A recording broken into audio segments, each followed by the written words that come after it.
আমাদের ভিতরে ডিভোর্স হয়ে গেছে, মেয়েটা আমার কাছে হাজব্যান্ড হিসেবে আমি চাই নাই। তখন শুধু আমার সংসারটা চাইছিলাম। আমার বাবাকে কিছু বলবো?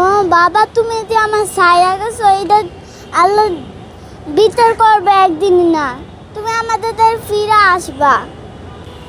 বাবা এখন যদি বাবা হইতো তাহলে আমার ছায়া যাইতো। তুমি তোমার বাবার ব্যাপারে কিছু বলো। তুমি কিছু বলতে চাও তোমার আঙ্কেলদের সাথে? হ্যাঁ, আমার কি বলা আছে? তোমার কিছু বলার নাই বাবার জন্য?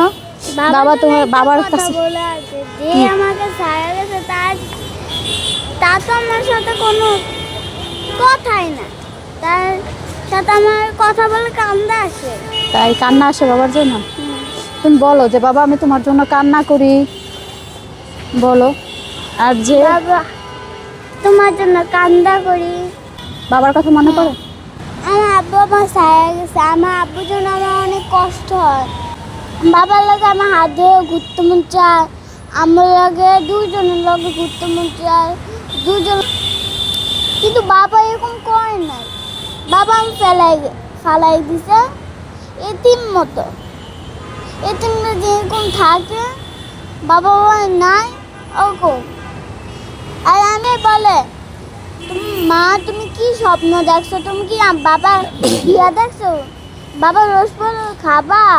তোমার নতুন মা লাগতো? আমি বলছি বাবা নতুন কাজ করে, তারপরে বলে সকালে উঠলে। আমি কোনো কথাই বলি না, শুধু আমার এটাই বলতে থাকে। আর তুমি এগুলোর দরকার নেই, তুমি বলো তুমি তোমার বাবা এরকম করবে। আমার বাবা ছাড়া কয়দিন বাবার সাথে বাবার জন্য আমার লেগেছে। বাবা যে আমার ছায়া গেছে, বাবার সাথে আমার কথাই বলতে মন চায় না। কেন? বাবা কেন বাবার সাথে কথা বলতে মন চায় না? বাবা তো আমি জানতাম না এরকম করতো আমার বাবা আমার সাথে। আল্লাহ বিচার দিয়ে রাখছি বাবার নামে, কিন্তু আমি এখন তো পড়তেও পারি না। ওইটা কোন তো না আমার মা হইতো। যদি মা হইতো আমার মায়ের মতো ভালোবাসে দি চায় মহিলা যে আমার এতিমখানায় দিবে, আমার আম্মুদের বলে কেন? মা একটাই, আমার মা একটাই, আমার দ্বারা যে দাঁড়া আছে। আমি নিতে পারতাম না দেখি আমি ওরে জানেন ওর তার জন্য আমি ওর সাথে সংসারটা করে গেছিলাম। পরে আগে না, দুনিয়াতে শুধু ও আর আমার ছাড়া কেউ ছিল না। মানুষ বলে না আমার ওর দাদা দাদুরা কাছে থাকতো, কিন্তু ওর দাদু কখনো ওরে ভালোবাসতো না বা খোঁজও নিত না। এই যে এত সমস্যা হইতেছে, ওর দাদা বলেন দাদু বলেন ফুফু বলেন, কেউ একবারের জন্য আমার মেয়েটার খোঁজ নেয় না। ও তো নেয়ই না। ও কী করতো মাঝখানে, যে আমাদের যখন মামলাটা চলে মাঝখানে অনেক দিন কথা বলতো, আবার কথা বলতো না। মানে যখন ওই মেয়ের কাছে যাইতো বা মেয়ে আসতো তখন আর কথা বলতো না, এছাড়া আবার কথা বলতো, এরকমের করতো। মেয়ে থাকলে আর আমাদের সাথে যোগাযোগ করে না, কথাও বলে না। তো আমার মেয়ে অনেকবার বলছে বাবা তুমি ফিরে আসো, বাবা আমার তোমার দরকার। এই যে আপনারা একটা জানি না আপনাদের কাছে কতটা কষ্ট লাগছে।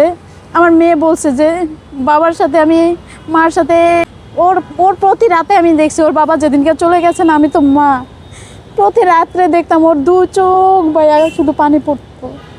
একটা খাবার খাইতে বসতে বলতো মা এটা না বাবা খাইতো, আমি আর বাবা খাইতাম।